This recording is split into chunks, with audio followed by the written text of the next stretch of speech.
Quero agradecer ao nosso relator, vereador Lucas Carenhato.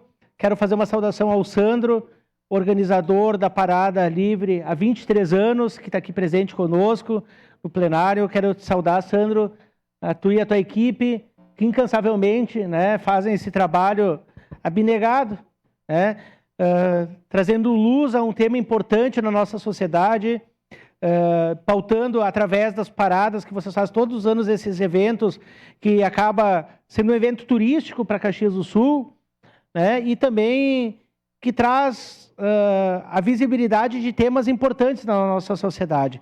Não somente o evento em si, mas o tema que cada ano, né, vocês abordam, né, de uma forma de soltar a voz que muitas vezes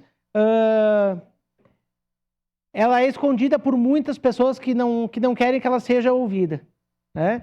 Então eu quero te parabenizar, Sandro, mas aqui dizer que, e eu falei na sessão passada, que esse projeto só está vindo à pauta porque nós tivemos no passado aqui em Caxias do Sul, né?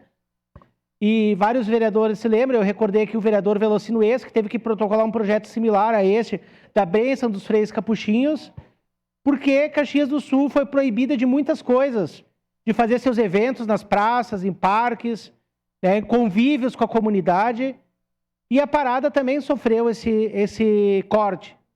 Então, vocês foram proibidos de realizar o evento no local que mais pulsa, né, a mobilidade social, que é a praça.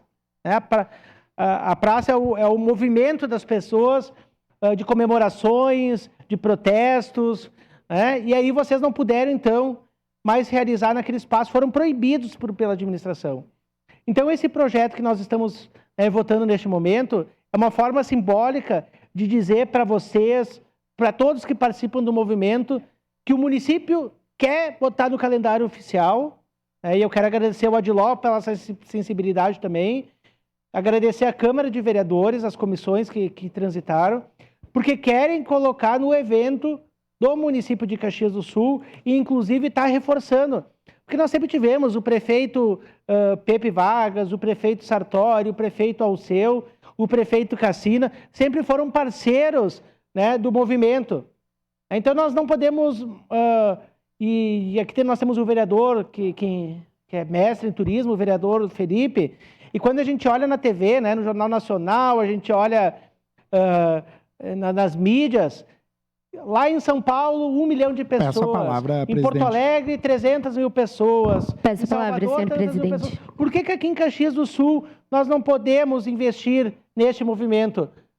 Para a rede hoteleira estar cheia, para os restaurantes, para os Ubers, né? Para a gente movimentar a nossa região, né? Então nós precisamos ter também esse olhar para este movimento que agrega a diversidade. Desde a criança até o idoso, as famílias participam. É um evento de conscientização, mas é um evento cultural e que pode e deve aqui em Caxias do Sul ter esse olhar turístico. Mas hoje, esse voto, Sandro, para ti e para todas as pessoas que passaram nessas 23 paradas livres, é dizer assim, desculpa por aquilo que fizeram com vocês, mas também uma forma de devolver o espaço que é do povo, que é a Praça Dante, e que vocês tenham esse apoio. Esse é um voto de desculpas, um voto de respeito, mas também um voto de rebeldia, para que esse movimento, né, que passe o Sandro, que é um visionário, muitas vezes, né, recebe críticas, mas faz parte, e que tu continue fazendo esse trabalho junto com a tua equipe, e perpetuando essa luta contra a discriminação e a favor dos direitos. No momento oportuno, voto sim, presidente. Obrigado. Vereador Lucas